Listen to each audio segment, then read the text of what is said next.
নমস্কার বন্ধুরা, আর কুকিং চ্যানেলে আপনাদের সবাইকে স্বাগত। আজকে নিয়ে হাজির হয়ে গেলাম নিরামিষ গাঁটি কচুর রেসিপি নিয়ে। এইভাবে রান্না করলে কষা মাংস স্বাদকেও হার মানাবে।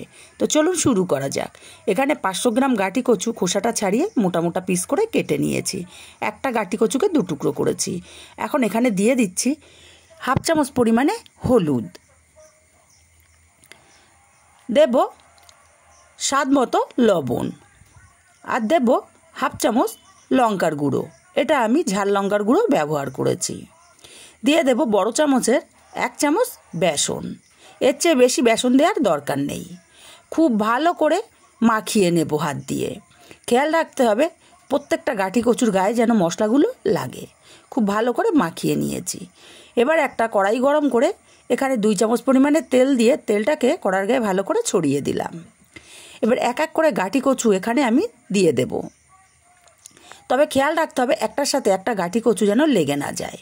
গাঁটি কচুগুলো দিয়ে সাথে সাথে নাড়া যাবে না। একটু ভাজা ভাজা হলে তারপরে গাঁটি কচুগুলো নেড়ে চেড়ে বেশ লাল লাল করে ভেজে নেব। বেশ লাল লাল করে ভাজা হয়ে গেছে। আর খেয়াল রাখতে হবে বেসনগুলো যখন মুচমুচে হবে তখন তুলে নিতে হবে। আমার বেসনগুলো বেশ মুচমুচে হয়ে গেছে। এবার আমি গাঁটি কচুগুলো উঠিয়ে নিলাম। এই তেলের মধ্যে ফোড়নে দিলাম একটা তেজপাতা, অল্প একটু গোটা জিরে, আর দেব 2টো থেতো করা এলাচ। ফোড়নটাকে কয়েক সেকেন্ড ভেজে নেব। সুন্দর একটা মিষ্টি গন্ধ বেরিয়ে গেছে ফোড়ন থেকে। এবার এখানে দিয়ে দেব টমেটো কুচি। আমি মিডিয়াম সাইজের একটা টমেটো একদম মিহি করে কুচিয়ে নিয়েছি। টমেটোটাকে নাড়াচাড়া করে মিনিটখানিক কষিয়ে নেব।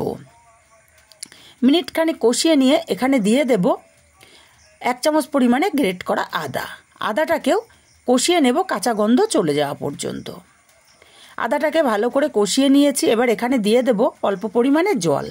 আমি গুঁড়ো মশলা অ্যাড করব, তাই হাফ চামচ কাশ্মীরি লঙ্কার গুঁড়ো, হাফ চামচ লঙ্কার গুঁড়ো, আর হাফ চামচ হলুদ গুঁড়ো দিলাম। মশলাটাকে খুব ভালো করে কষিয়ে নিয়েছি। মশলা থেকে তেলটা একদমই আলাদা হয়ে গেছে। এখন এখানে ভেজে রাখা গাঁটি কচুগুলো দিয়ে দেব, আর স্বাদ মতো লবণটাও দিয়ে দেব। দিয়ে গাঁটি কচুটাকে মিনিট 2 সময় নিয়ে মশলার সাথে কষিয়ে নেব। তারপরে এখানে আমি একটা স্পেশাল মশলা দেব, সেটা আমি রান্নার শেষে দেখিয়ে দেব। 1 চামচ এখানে দিয়ে দিলাম স্পেশাল মশলাটা। স্পেশাল মশলাটাকে দিয়েও গাঁটি কচুটাকে আরও মিনিটখানিক এইভাবে কষিয়ে নিয়েছি। আর এই মশলাটা দেওয়ার দরুন গাঁটি কচুর তরকারির টেস্ট দুর্দান্ত হয়। এবার এখানে পরিমাণ মতো জল দিয়ে দিলাম। জলের পরিমাণটা খুব বেশি আমি এখানে ব্যবহার করছি না। ভালো করে নাড়াচাড়া করে মিশিয়ে দিয়ে মিডিয়াম আঁচে ঢাকা দিয়ে রান্না করব 10 মিনিট। 10 মিনিট পর ফিরে আসছি। 10 মিনিট পর ঢাকাটা খুলে নিলাম। যেহেতু নিরামিষ রান্না, একটু নাড়াচাড়া করে দেখে নেব গাঁটি কচুগুলো সেদ্ধ কতটা হলো। আর নিরামিষ রান্না একটু মিষ্টি না দিলে ভালো লাগে না, তাই এখানে আমি হাফ চামচ চিনি দিয়ে দিলাম। চিনিটাকে দিয়ে ভালো করে নাড়াচাড়া করে মিশিয়ে আরও 2 মিনিট ঢাকা দিয়ে রান্না করব। এতে করে মিষ্টিটা গাঁটি কচুর মধ্যে খুব ভালো মতো ঢুকে যাবে।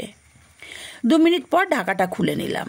যে স্পেশাল মশলাটা আমি তৈরি করেছিলাম আর অল্প একটু আছে সেটা দিয়ে দিলাম। আর সামান্য একটু ঘি দিয়ে দিলাম হাফ চামচ পরিমাণে।